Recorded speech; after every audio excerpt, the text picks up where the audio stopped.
So let's bring on Mark Sanchez, Fox Sports analyst, decade in the NFL. Probably thinks I'm crazy, but he's a quarterback, and I'm saying the value of a quarterback. Okay, what did you make of my 8-minute rant on what I would give up for a star, established Super Bowl winning quarterback? No, that makes sense. I think there is a place for that, but saying we get every draft first rounder till he's no longer on this new team. Teams have given up 3 first rounders for a college quarterback. No, I agree with that. They are at a premium. Somebody who can function, somebody who can provide consistency. Those are valuable qualities. And look at Derek Carr with the Raiders. Like, what would they be with an average quarterback? Well, he's been their consistency. Different cities, different coaches, different coordinators, different players. I mean, there's a lot to be said for somebody like him. And so I get where you're going. I think it's a little. Okay, all right. That's a little much. Hey, you want to jump in a stranger's car? I'm not saying no to Uber. I'm just saying it sounds foreign to me, so I gotta. That's right. I gotta wrap my head around it. Let me sleep on it. Okay, so we got a bunch of quarterbacks making playoff debuts. Oh, this is my favorite part. Kyler Murray, Mac Jones, Jalen Hurts, Joe Burrow. Derek Carr never been in the playoffs? No, because they went in 2016. He was hurt. Khalil Mack was Rookie of the Year. McGloin played, got hurt in the last game. And then I looked this up this morning. That's the only reason I know. Okay. And then Connor Cook started the playoff game against Bill O'Brien and the Houston Texans. Okay, so which quarterback? And Osweiler won the game because Savage was hurt. How about that playoff scenario? Sorry. Okay. That was crazy to me this morning. Okay. I thought about that. Which one do you believe in the most? Let's start with that. Who do you believe in the most? Okay, so I put them in tiers, right? So like there's Brady and Big Ben. I'd put at the top, multiple Super Bowls, multiple playoff appearances, championship wins, all that. Then Rodgers, Mahomes, both won Super Bowl each, championship appearances, wins, all that. Then I feel like that next group is probably the most interesting, but it's Jimmy G, Josh Allen, Tannehill, and Dak. Like similar kind of playoff experience, although Jimmy G might be at the top because he was in a Super Bowl. Similar. Right? Then Stafford, and then you go Carr, Murray, and Burrow. And then the 2 rookies, Jones and Hurts. So you believe in sounds like Burrow to me of all. Well, I mean the top guy. Like the only reason that the Steelers have a chance is their experience, right? And experience is a big deal. Like, do you want guys? And this is the example I use when they go into the stadium for playoffs, like walking on the field to get to the locker room. Are they going to be like filming everything, like, "Yo, it's playoffs," or is it just like I'm listening to my game day mix and I've done this a million times because I've been here before? Yeah, it's a bigger game, but we know how to do this. Yeah. Right? Like, have you done it before? So let's go back to your debut. It was against the Bengals. Yeah. So I went and looked it up. Yeah. It wasn't your debut wasn't bad. In fact, your passer rating was 139. I think I was like 12 of 15. No, you were 12 of 15. Yeah. Okay, but again, I remember.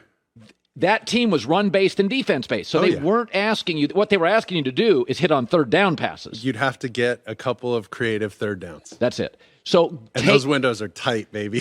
When you go run, pass, and have a 3rd and 9. Go back to that game. Yeah. Give me the week up to it. What was going through your mind? Well, we had to win to get in. So we had to play Cincinnati in the last game at the old Giants Stadium in the Meadowlands. We win, we're in, and we beat them 38-0. But we knew the next week we'd have to go right back to Cincy. So once we were up kind of big, they kind of folded up and said, all right, we'll just beat them next week at home. Right.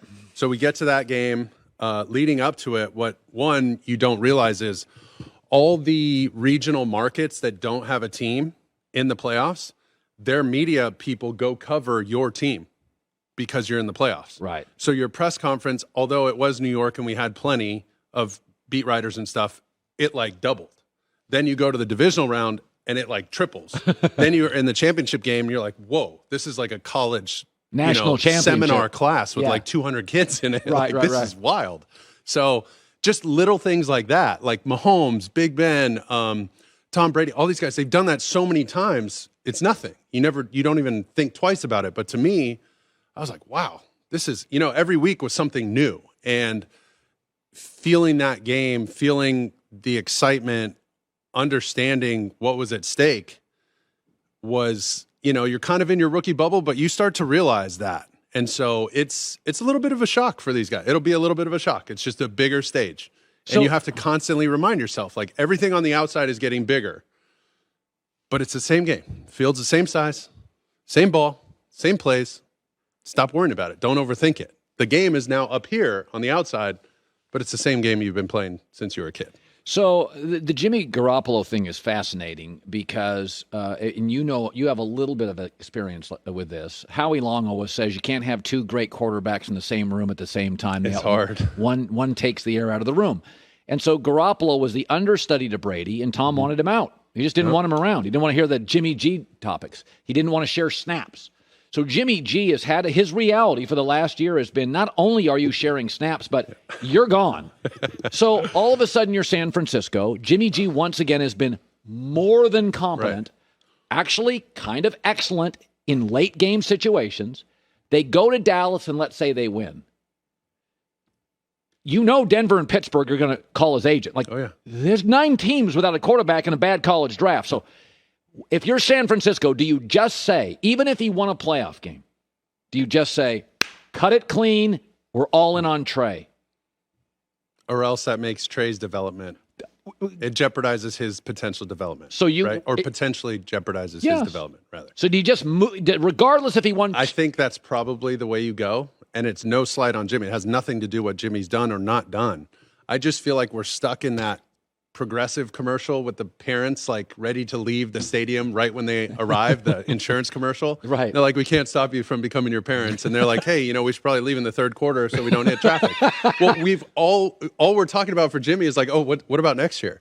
Like, and I'm guilty of this too, but we got to let the guy breathe. Let him go play. Like, let him live his moment and go try and win this game regardless of what happens. And for him, I mean, if there was an award for humility and professionalism, and you want to talk about quarterbackial, like the word you use all the time, I mean, he's been that. Yes. And it's just been eating away at him like this Tennessee tick that he just can't get rid of, right? It's like this thorn in his side, and it's Trey Lance, and he's giving the guy a hug after he scores his first touchdown of the season.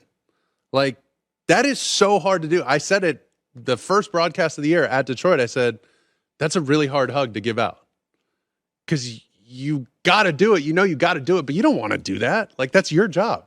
Those are your reps. Mm-hmm. Those are your touchdowns. That's right. And so that's frustrating, but I mean, I got to hand it to the guy, man. He's handled it all year. Yeah. Fought back after their, slump during the season. Yeah.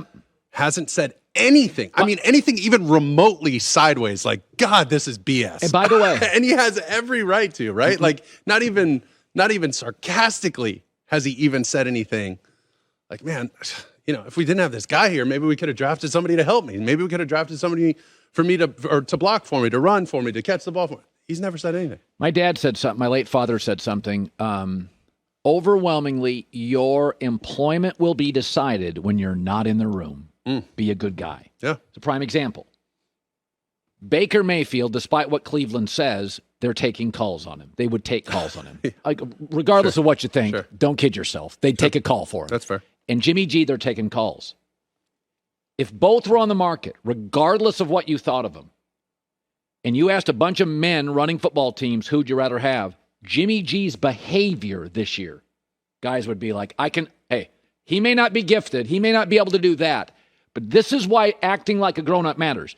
If Baker and Jimmy were on the market, regardless of their talent, if I'm in that room, I am totally taking Garoppolo's hugging his back up. And he's given a masterclass. He's taught a masterclass on professionalism and how to act, just how to be one of the guys, how to be the quarterback, how to be above the fray. And that's part of a decision you make when you play the position. It's not just like getting all the cool stuff and recognition and all that. It's the hard times. And how do you carry yourself then? It's been impressive. He definitely deserves some sort of award. Whatever that award is, he gets it. The Hall of Fame receiver Chris Carter once said this, gifts are great, but they can be a burden. If you have a great singing voice, you're going to sing in the car, you're going to sing in the shower. Tell me about it. Yeah, no kidding. So it's interesting. If you look at a lot of the all-time interception leaders, Favre, Elway, Namath, they had great arms. Strong arm, yep. Throw it through a car wash without getting wet. That's right. So it's interesting when I look at Matt Stafford and people criticize him. I'm like, yeah, if I had that arm, I would throw it sideways too. Yeah. So when I look at Matt Stafford, my thing is his ceiling is so high, I get why the Rams made the move. If there are a lot of stats with McVay, Goff, and Stafford that are very similar. The difference is, I believe you call a different game with Stafford. Sure. McVay calls stuff he would not call with Goff, and none of the fans understand that, or the media. Or not call as frequently. Yeah. And so, to me, even if Stafford only wins one playoff game, I think he's changed the room for the franchise. They'll call stuff now. They'll go get OBJ and be like, Matt will figure it out. Sure. He'll just figure it out.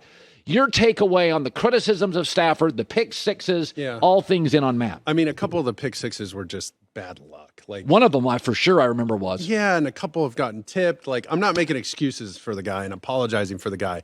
And I'm not just protecting him, Joy. I know you think he's got this like bubble around him, and I won't let anybody near it, which is partially true.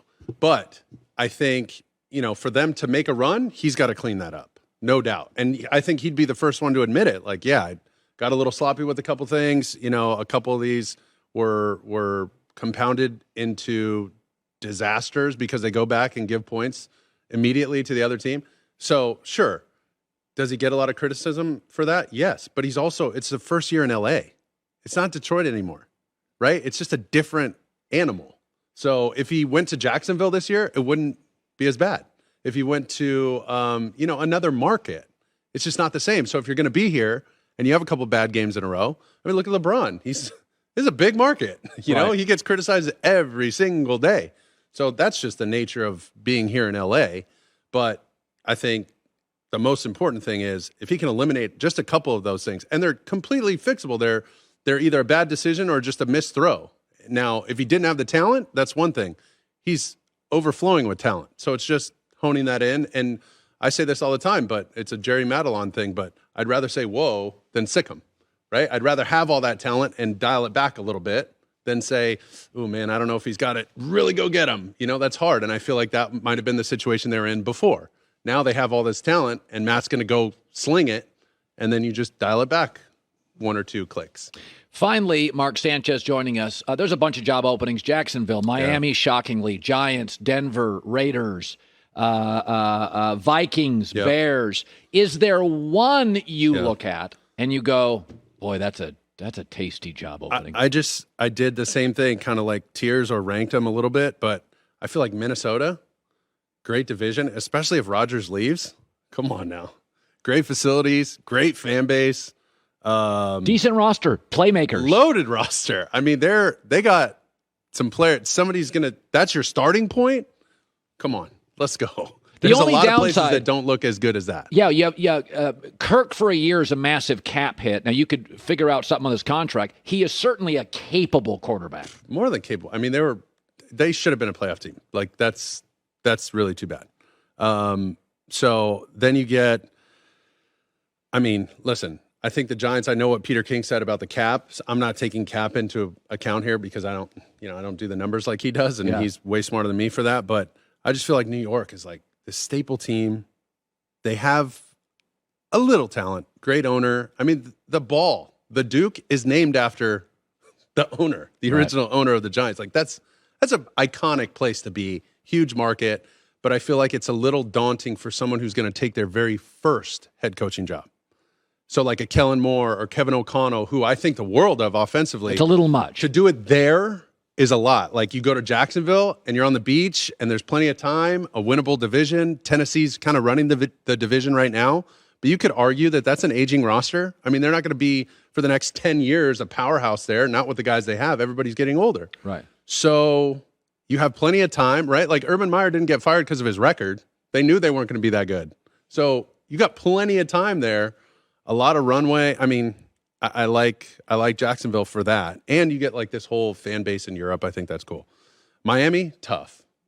Impulsive owner, division. Are you kidding me? You got to scheme Belichick twice a year? And face Josh Allen Buffalo, twice. who's kind of balling out. Like, Buffalo's now running the division, plus Bill Belichick's in the division.